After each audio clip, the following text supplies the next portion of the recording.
سروک امریکا دونالد ترامپ سردان سنوری امریکا دگل مکسیک کر بو پشتراس کرنا داخواز خوی یا برهف کرنا دراوی بو آوا کرنا دیوار سنوری. کاروان اگدی کوچبران نهال هند و راست تتپیک آنین.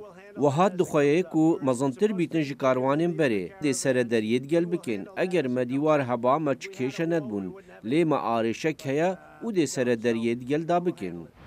سروک ترامپ دگل کار بدستان کن اوین بحثی تاوانان علاوین هوشبری و بازرگانی به مرووا کرین. اندامین دموکراتین کنگرسی سروک ترامپی به درست کرنا قیرانه که گناه بار دکن دا 5.7 میلیارد دلارم بو آوا کرنا دیوار سنوری جی کنگرسی ور بگرد. ناکوکیان کوچ گاسپی و کنگرسی بو اگر داخستنا حکمت بو دم 3 هفتیان. سروکا جواتان و نران یا دموکرات نانسی پیلوسی کماری هاندان بو پسند کرنا قانونه که بو وکرنا حکومته.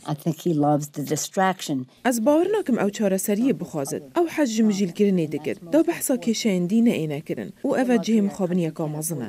لآلیه که دید ترامپ گفن راگهاندن روش آورته دکر داره گریه لکنگرسی بگرد قانونه که دیجی داخوازاوی پسند نکد.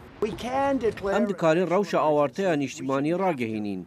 نپید ویا وها بکن لی اوجی هیا. ستیون بیلت جزانینگاه جورج واشنطن دبیجتن گلک آلوزین سیاسی هنه زحمت دیتنک بوچاره سری آوان هبد.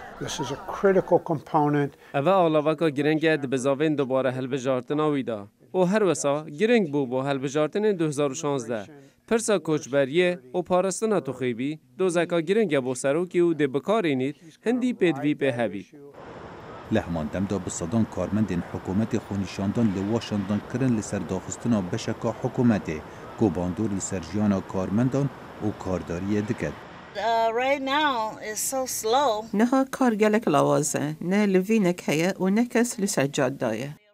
هر جدما داخستنا بشکا کار حکومت هجمارکا خارنگهان لواشنطن خدمتا کارمندین حکومت به برانبر دکن. جدم جمير 6 حطاني حشت كارمند الحكومة دكارن بيتزا ببرامبر ورگرن از باوردكن افكاركي جوانه.